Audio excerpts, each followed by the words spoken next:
Bueno, empieza a surgir muchísima información a partir de esta noticia de impacto global, que es la muerte del Papa Francisco, respecto de cómo será lo que pase de ahora más y también quiénes pueden ser los posibles sucesores, cuándo será la elección del próximo Papa. Bueno, estamos con una mesa súper interesante, está con nosotros el obispo Santiago Olivera y también está Patricio Loins, es historiador, y bueno, por supuesto todo nuestro equipo. Recién me decías vos, Carlos, que a propósito de la Basílica San José de Flores, tenías una historia personal ahí. Sí, yo iba a misa a esa basílica, está en Rivadavia al 6900, está entre las calles Pedernera y Riverindarte, del barrio de Flores, y algunas veces he tenido la suerte de que dio la misa allá por los 90, el padre Jorge, que era Jorge Bergoglio, que bueno, después llegó a ser papa. Mirá. Bueno, obispo, gracias por estar aquí. ¿Cómo lo ha vivido usted? ¿Qué significó? ¿Qué impacto tiene para la Iglesia? Sí, por una parte, buenas tardes. Buenas gracias tardes. por la invitación. Por favor. La verdad que doloroso y saber que murió de un derrame cerebral como que da un poquito más de pena. Era algo que esperábamos porque su fragilidad, yo tuve la gracia de verlo en febrero, con un jubileo de los militares que tuvimos allí en Roma, y significa mucho porque yo creo que la figura de Bergoglio va a ir creciendo mucho porque ha sido un hombre que marcó un estilo pastoral, mucho de lo que dijeron, yo estoy de acuerdo, que puso su mirada en los más pobres, en las periferias, en los más necesitados. Y fundamentalmente sus últimos días, porque no podía hablar casi y sin embargo habló con los gestos, porque el Viernes Santo el Papa fue a la cárcel a lavar los pies, eso que hacía todos los años, con ese esfuerzo y con lo que significaba. Con una salud ya muy, pero muy deteriorada, sin ir más lejos, esto fue el viernes y hoy estamos hablando de su muerte. Sin mirarse, ¿no?, a sí mismo, sin ver una cosa egoísta, que seguramente lo han dicho, tiene que cuidarse. Y ayer domingo en la Plaza San Pedro con el papamóvil hasta ayudar y saludar a una niña enferma y entregarse, una vida verdaderamente entregada, y creo que esos gestos fue el Papa Francisco. Murió como vivió, digamos, ¿no? Un poco simboliza lo que ha sido su figura. Patricio, ¿cómo estás? Gracias por estar con nosotros. Sí, estábamos todos conmovidos. Yo lo conocí una vez, mira, en la calle, que yo pasaba justo por la puerta de la catedral y le comenté que tenía una documentación del hermano de Manuel Belgrano, que era sacerdote dominico, y dijo, tráigamela. Bueno, me acuerdo que le llevo una copia cuando él estaba en el cónclave que lo eligieron a Benedicto XVI. Ajá. Y hay una empleada en la catedral, en 2005, me dijo... En el año 2005, sí, si no me equivoco. Sí. Claro, sí, yo me acuerdo porque viajé para la Asunción como periodista de Benedicto XVI, 2005. No recuerdo el mes, pero bueno, año 2005. Pero me acuerdo, me dice, deje duda todos sus datos. Sí. Y a la vuelta suena el teléfono y me dicen, Monseñor Bergoglio quiere hablar con usted, una persona que atiende en mi casa, yo atiendo y era él, para agradecerme, bueno, fue muy amable. Es interesante ver cómo son los procesos, ¿no? Cuando muere un papa, está el camarlengo y por lo general hay 6 cardenales de la curia para determinar su muerte, ¿no? El camarlengo actual es de origen irlandés. Es irlandés. Si no me equivoco, sí. ¿Cómo se llama? Farrell, sí. Aunque fue también obispos en Dallas, aunque él nació en Dublín. Bueno, ahí el camarlengo le pregunta 3 veces al Papa si está, pregunta por su nombre, con 3 minutos entre una y otra, y una vez decidido comprobado que está muerto, con un pequeño martillo de plata lo golpean en la cabeza y ahí dice Papa vere mortum est, el Papa está muerto. Obviamente que además hay un médico ahora, ¿no? Pero esa era la tradición. Claro. Yo no sé si para ustedes que siguen esto con tanta rigurosidad, bueno, para el obispo o vos como historiador, la película Cónclave refleja un poquito ese momento, no sé si con total rigurosidad, además de esto que vos marcás, muestran cómo se sellan los aposentos la parte papales. Esa sí es correcta. Y bueno, el anillo que se ve que llevaba Bergoglio también se rompe, está, ¿no? Se les toma lo que se llama el anillo del pescador, porque bueno, San Pedro era pescador. Así es. Y buena parte de los apóstoles lo eran. Y ahí se parte el sello para evitar que alguien tome el sello de él y el sello de plomo que hay el anillo y el sello de plomo para evitar que alguien emita algún documento papal falsificado. Claro. Es más, cuando Pío XII muere, él estaba escribiendo una encíclica y dijo, si me llego a morir antes de terminarla, la orden era quemarla.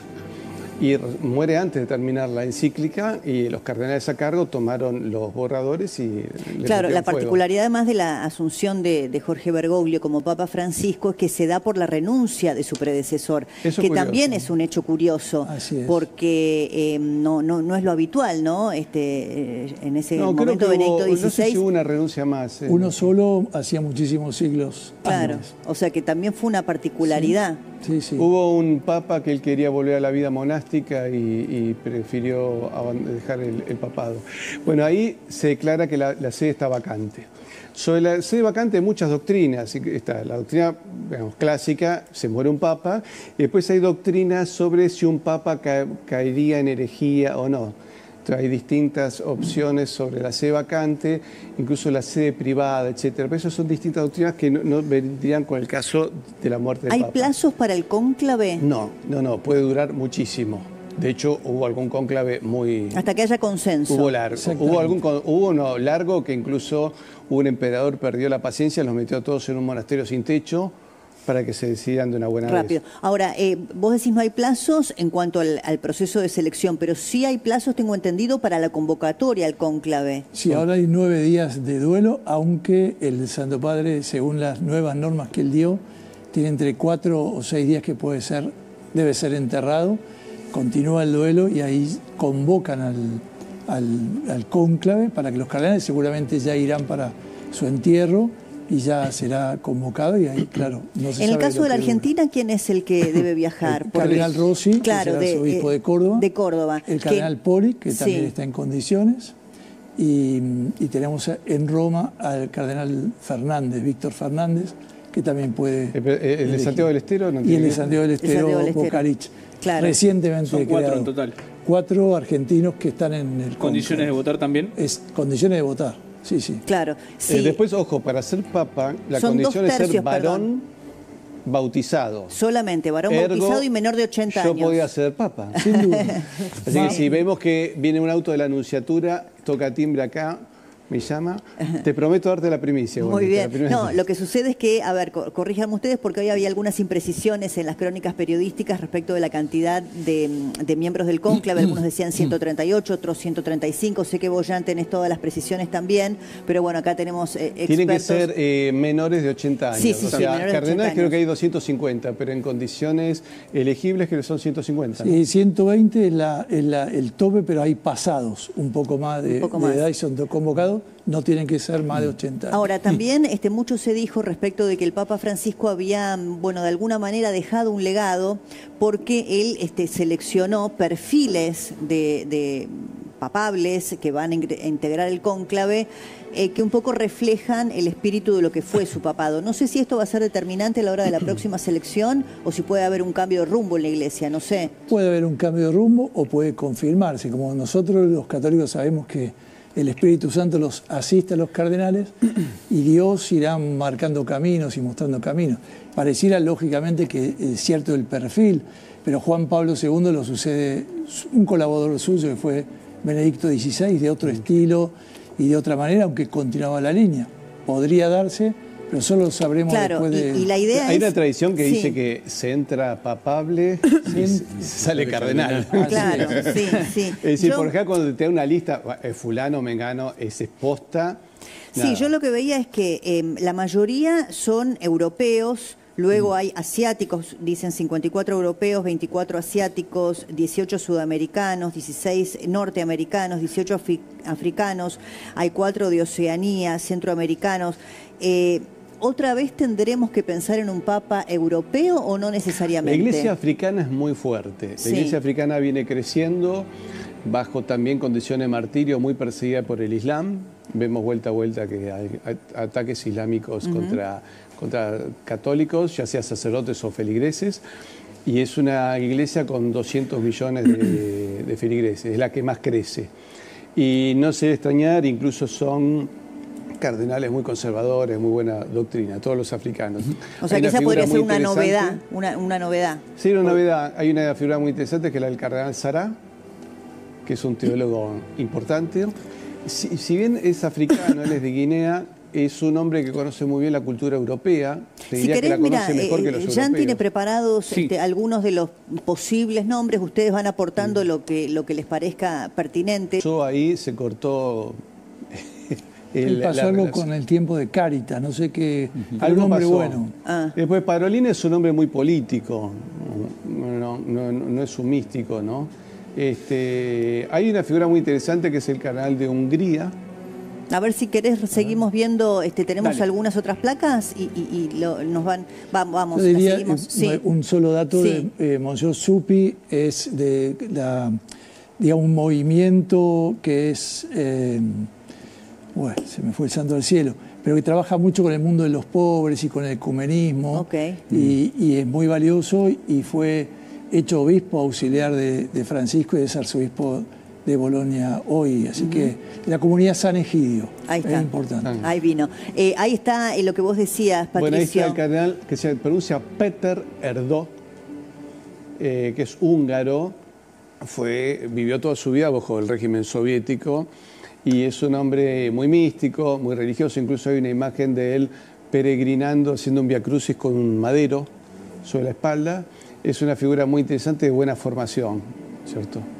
Sí, su rostro, por lo menos en la distancia que tengo con el monitor, me da una resemblanza de lo que fue Juan Pablo II, pero bueno, no sé. Si algo así, es digamos, serio como son los eslavos, no son italianos, ¿cierto? Es otro estilo, pero es un hombre muy religioso, realmente sería uno de los candidatos más interesantes, junto con el de Holanda, que curiosamente Holanda, que es una iglesia muy empicada, pero tiene un cardenal que es todo un cambio. Y si me permiten también, quisiera decir el cardenal Parolin, que es un hombre político, es secretario de Estado, es el segundo del Santo Padre, pero es un hombre muy de Dios también, un hombre que fue nuncio en Venezuela y es un hombre con mucha diplomacia encima, pero como bien dijo el historiador, quien entra papa sale cardenal, no lo podemos saber, solo el Espíritu Santo. Pero toda esta gente que estamos mostrando son de primera y nos renuevan la esperanza también. Pero hay una anécdota que vale la pena. Cuando lo eligen a Juan Pablo I no era candidato. Y le habían sacado fotos a los periodistas, bueno, va a ganar fulano, mengano, sutano. Bueno, ninguno de ellos. Entonces, cuando muere Juan Pablo I, van pasando y le sacaban fotos a todos. Y hay una foto curiosa de el cardenal Boitila que entra y saluda, y uno dice, y sacarle una foto igual, por la duda. Y hay que...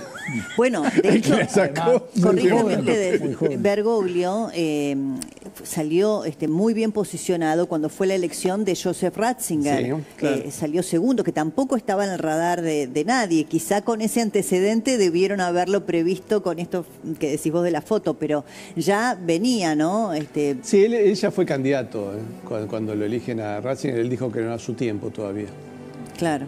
Pero él era un candidato fuerte. Lo que pasa es que Ratzinger era un hombre con mucho prestigio en Europa y un hombre que estaba preocupado por la situación en Europa. Francisco no hizo giras en Europa.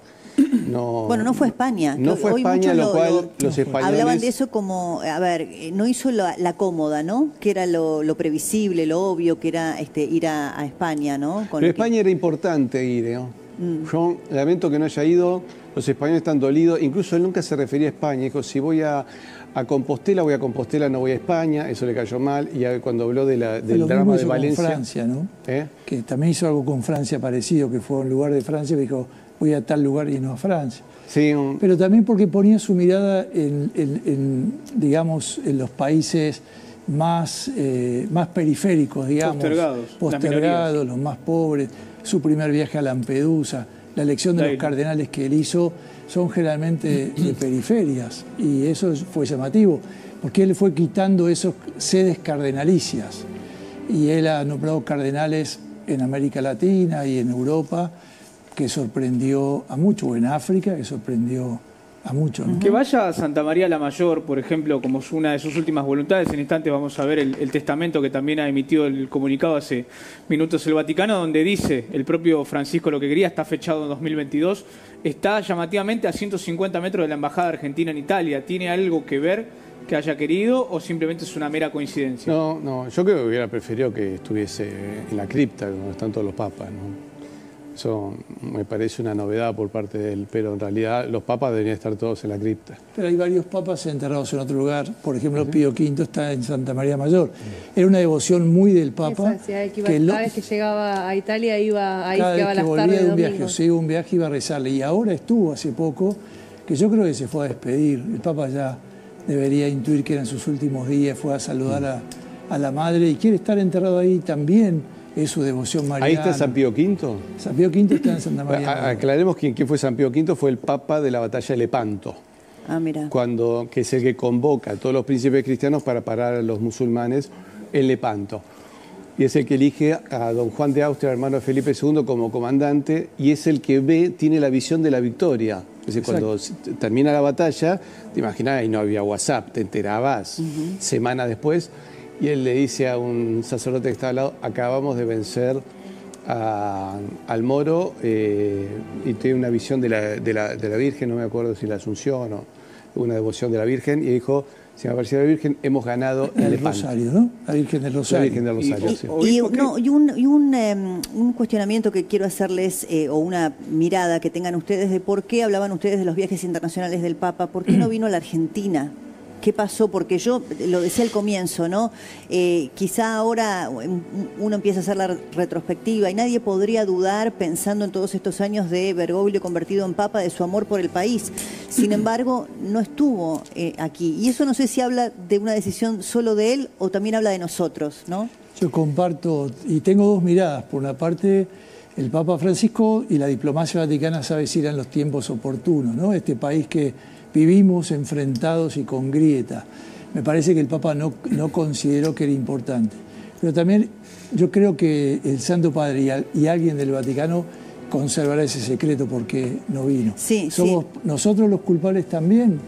Y el Santo Padre ha sabido, como dijo esta señora recién, de eso no hablo, él sabrá, tendrá su motivo. Pero también yo creo que espiritualmente el Papa no le gustaba el considerarse grande, siempre tenía que acordarse de dónde viene. Si él hubiera venido enseguida, como hizo Juan Pablo II a Polonia o Benedicto a Alemania, que fue apenas asumió, ahí hubiera sido el momento que estábamos todos felices, pero quizás a él no le gustaba tanto el triunfalismo y quería pasar con la sencillez y poner su mirada en los más postergados. Sí, igual creo que nos hubiera venido muy bien. Yo creo que sí. Nos hubiera venido muy bien. Perdón, Monseñor, cuando Juan Pablo II viaja a Polonia, genera prácticamente un cambio político. Así el régimen marxista ahí ya ve que no da más. Sí, sí. Cuando Benedicto XVI viaja a Alemania, también hace una advertencia sobre el problema que estaba dándose en Europa con respecto a determinada inmigración que está siendo muy violenta en Europa. Eso lo sabemos bien. Y creo que hubiese sido muy prudente porque fíjese que con un papa argentino se han metido leyes abiertamente anticristianas y ahí yo no veo una acción muy concreta de él. Es decir, no sé qué va a ocurrir ahora. Estamos también en tiempos proféticos, ¿no? Uno ve esa Malaquía, no se sabe si va a ser, si tendremos, cuántos papas más tendremos, pero estamos viendo una situación. Creo que nosotros por lo menos no lo vamos a ver. En este plano no volveremos a ver una situación así, ¿no? De tener un papa argentino realmente. Ha sido un hecho inédito en la historia o único, por lo menos en este. Es el primero americano de toda América. Con respecto hay un tema interesante. Él cuando era en 1975 escribe un sermón muy lindo sobre Hispanoamérica, sobre la hispanidad. Gobernaba, no sé si estaba todavía, no, creo que estaba María Estela Martínez Perón. Pero luego tuvo un discurso como papa distinto, es decir, medio ambiguo. De ahí que él no logró tener una afinidad muy concreta con España. Ahí eso creo que es un problema porque España ha sido la hija directa de la Iglesia, ¿no es cierto? Sí. Siempre sigo, la hija primogénita era Francia y la hija directa era España. Le quería preguntar al obispo Olivera, ¿qué significa que Francisco haya pedido como su última voluntad en el testamento, recién lo estaba haciendo la traducción del italiano al español para entenderlo, él cambia los protocolos? ¿Qué significa, qué mensaje le quiere dar al mundo, a la Iglesia, de esos rituales pontificios que él los cambia prácticamente todos? Y fundamentalmente su vida fue una vida más sencilla y más austera. Lo que cambia el propio cajón, que usaban 3 estilos de cajón, usa uno de madera, hace algo mucho más sencillo. Yo creo que lo que significa es, él es el Santo Padre, pero es un humilde servidor y no quería como los alardes. La Escritura dice que Jesús no hizo alarde de su categoría de Dios, dice San Pablo. Y el Papa Francisco no hacía tanto alarde, siempre nos decía, acuérdese de dónde salieron, cuando iba a visitar a algún preso yo podría estar allí. Él se identificaba mucho con lo más sencillo y humilde. Me parece que es parte de su modo de ser y hacer lo más sencillo posible el entierro, que ya con Benedicto fue un poco así, y lo concreta ahora el Papa. Denme un segundito porque nos está llamando Carla Ricciotti desde la Catedral Metropolitana. Carla.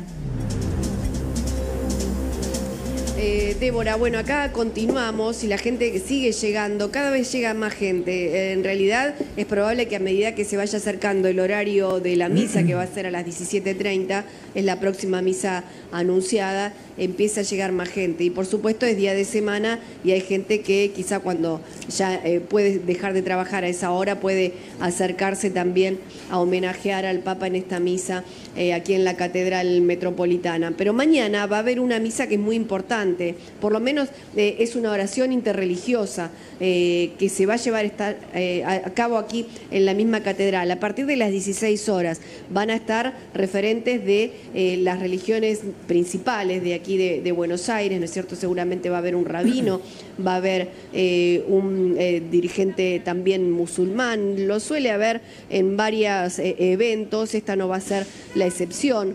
Y la gente que sigue llegando acá, como les decía, ahora más allá de poner estas velas, muchos turistas también que se acercan a poner velas, han puesto un cuadrito que trajo una señora hace algunos minutos. Es un cuadrito con un marco dorado, con una cruz que evidentemente lo terminó de armar hoy y muy amablemente vino y lo puso acá porque dice, está la fecha de su nacimiento y la fecha de su muerte. Descansa en paz, Papa Francisco 1936, Papa Francisco 1936, 2025 y una cruz que le ha colocado también a este cuadro. Pero la mayoría de la gente que viene acá no solamente viene a dejar una vela o a rezar quizá alguna oración en nombre del Papa Francisco, sino que vienen y sacan fotos porque, como te decía recién, hay muchos turistas, mucha gente que pasa por acá por la catedral y quiere también ser parte de este homenaje. A ver si podemos escuchar algunos, si querés, Carla, si tienen voluntad de conversar o de darnos una palabra. Perdón, ¿lo puedo molestar? Sí, por supuesto. ¿Qué tal? ¿De dónde son ustedes? Salteño. Salteño. ¿Estaban paseando por acá? Estamos paseando porque vivimos en Alemania. La madre de él es alemana. ¿Y vinieron a conocer un poco Buenos Aires, a pasear por Buenos Aires? No, viví muchos años en Buenos Aires, viví también muchos años en Salta. Ahora estamos desde hace 3 años, casi 4, en Frankfurt, cerca de Frankfurt, en el Rheingau. Y dio la casualidad de que ayer llegamos acá. Claro. Ayer estuvimos en Frankfurt, vine a ver a mis padres, sí. Hemos venido a ver a mis padres y bueno, hemos estado 10 días en Buenos Aires y ahora nos fuimos a Salta a ver el resto de la familia. Y aprovecharon para acercarse a la catedral. Y hoy nos dimos con esta noticia triste, ¿no?, para los cristianos. ¿Qué significa para usted el Papa Francisco?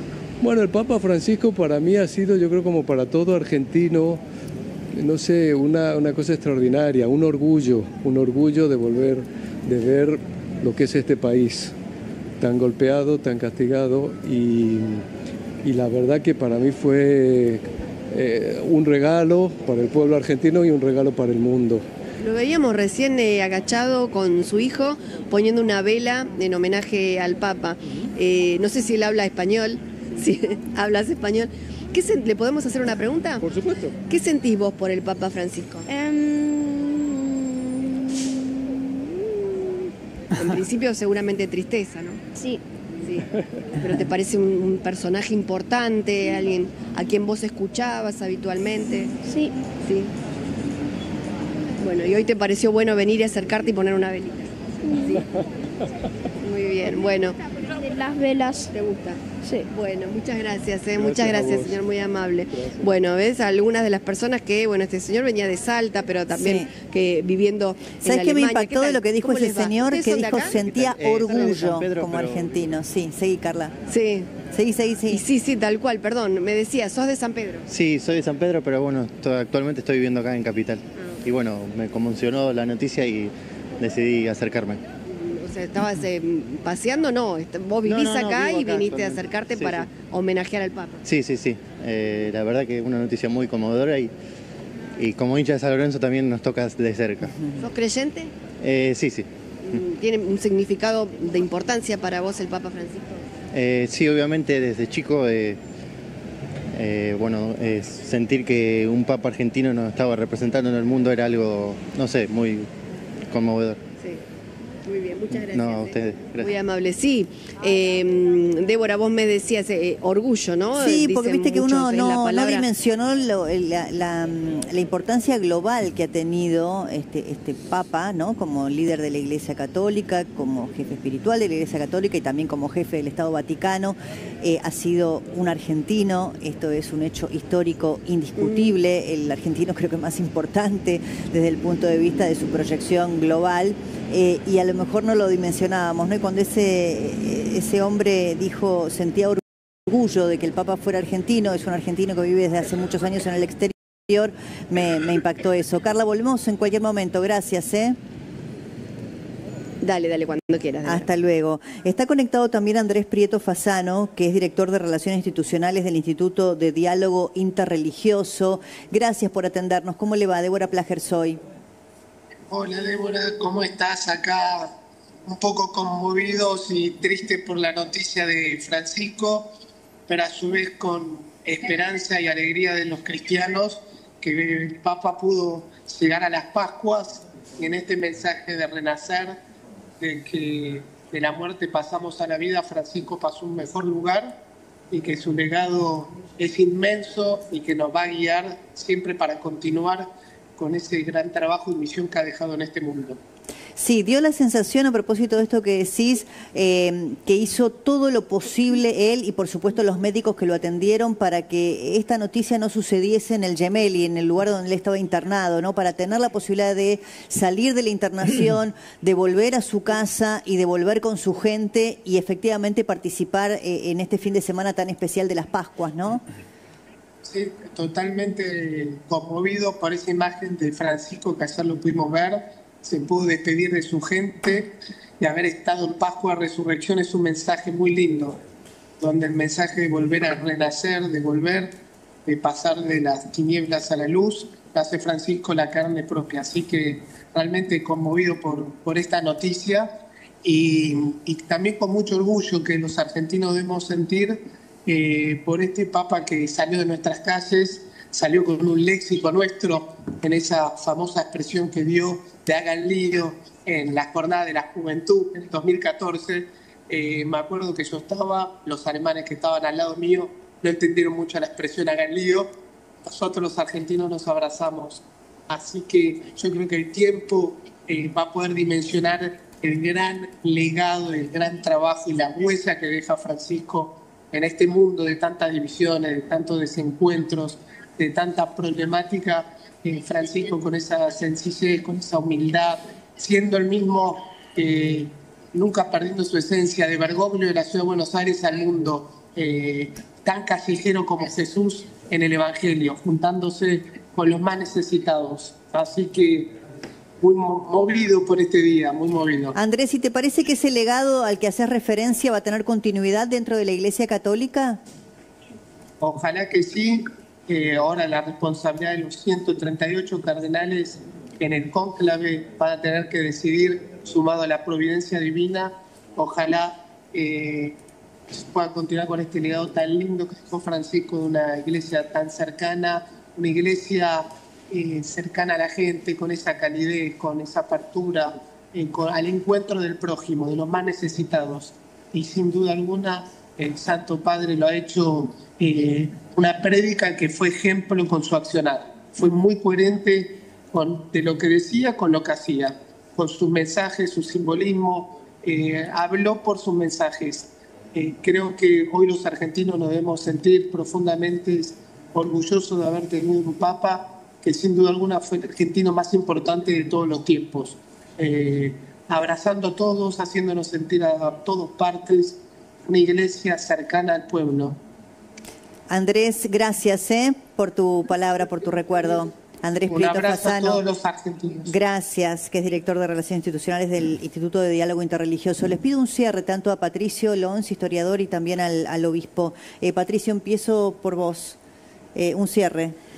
Bueno, esperemos que, como dijo Monseñor, el Espíritu Santo ilumine y tengamos algún papa restaurador de la fe y que podamos, hay cosas que creo que hay que restaurar en la Iglesia, ¿no es cierto? Es decir, hay gente, por ejemplo, que prefiere una misa más tradicional, esas cosas creo que hay que respetarlas, hay que valorarlas, hay que empujarlas y protegerlas. Y bueno, que esto sirva el próximo Papa para mayor salvación de almas, ¿no? ¿Obispo? Sí, yo creo que nos conmovió a todos, y creyentes y no creyentes, de otras religiones. Me parece que a gente que no cree, el Papa es así, es un grande y despedimos a un grande. Ojalá que su huella siga y continúe y que el próximo Papa nos visite en Argentina. Ojalá, ojalá. Gracias a ambos por haber venido. Para cerrar, Jan, esta primera parte, antes de la breve pausa que tenemos por delante, hay actividades tanto en San José de Flores como en la Catedral Metropolitana, hoy mismo, ¿verdad? Sí, exactamente. El gobierno de la ciudad ya confirmó, 18:45 será en la Basílica San José de Flores esta misa oficial, y como comentaba nuestro compañero Nico Edwin desde allí, se espera la presencia de figuras políticas, por lo menos Jorge Macri. No me confirman aún si va a estar la vicepresidenta Victoria Villarruel, obviamente oficiada por el arzobispo de Buenos Aires, Monseñor García Cuerva. Sí, el presidente Javier Milei, que está viajando a Roma, ¿no?